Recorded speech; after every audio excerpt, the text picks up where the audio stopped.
बाहर कुछ ना हो सकेला। और हम ई मतलब प्रार्थना करम भगवान से कि कभी अगर भाई मिले हमरा तो अंकुश मिले हमेशा 7 जन्म में भी। और हम कहब कि जब भी हमरा के जीवन में एक बड़ भाई के रूप में कोई मिले तो राजा भैया। और आज हम अपने आगे से बात और आज हमारे पापा नितेश भैया, हमारे दया भैया जी, फूलन चाचा जी, हमारे राजू चाचा जी, गोलू भैया, हमारे राइटर बोस रामपुरी जी, बड़े भैया रजनी रंगीला जी और गर्दा बाबा नहीं, मंटू बाबा, विवेक बाबा, हमारे जितेंद्र भैया, जितने लोग उपस्थित हैं और जिनका नाम हम नहीं ले पा रहे हैं, बहुत सारे लोग हैं, सारे लोग हैं मतलब लगभग हमारे फूलन चाचा जी हैं, हमारे जी, प्रकाश जी, करण जी, सारे लोग जितने लोग आए हैं, गोलू भैया जितने लोग आए हैं, सारे प्रियजन है, नन्हे भैया हैं।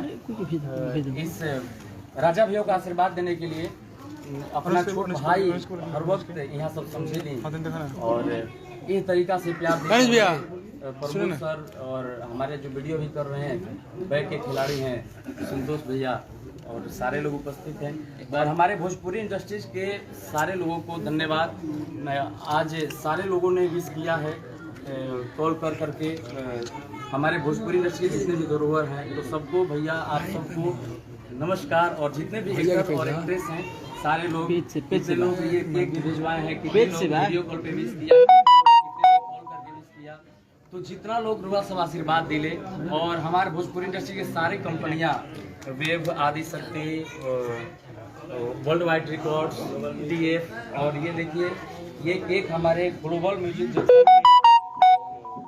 उपहार में ये वो भेजे हैं और ये हम लोगों के लिए एक विशेष उपहार है।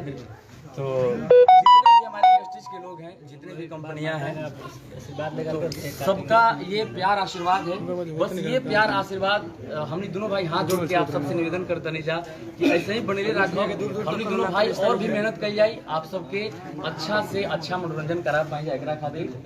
और एक बार हमारा साथ के सभी के बोल दी नमः पार्वती पते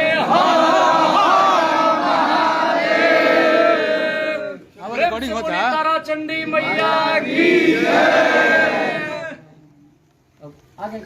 ऑफ हो जाएगा 3% बैक।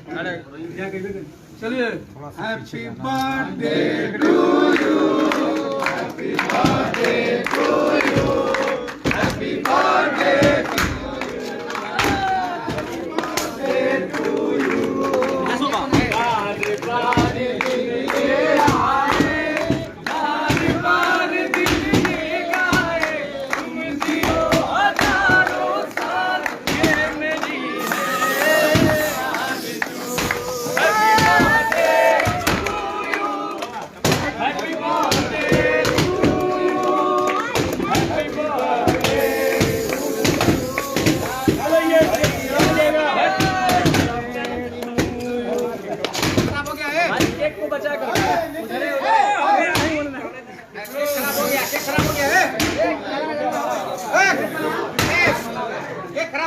अरे हो सब कहा मत करेगा यार, कहा मत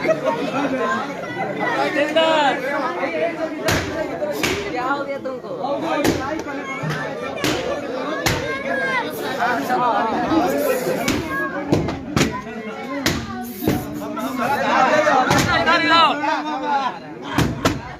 और बुरा ना मानते हुए सब लोग को आगे खा लेना है भाई के।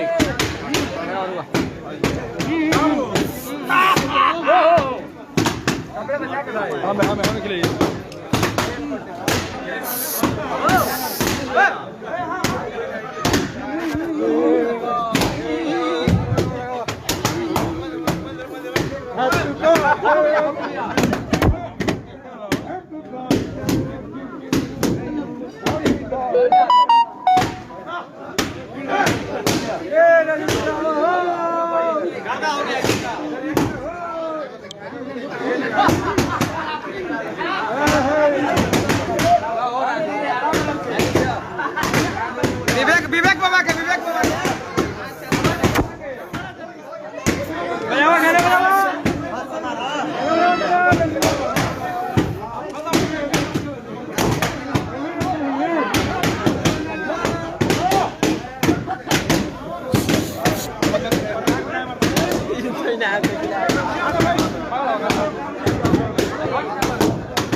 बढ़िया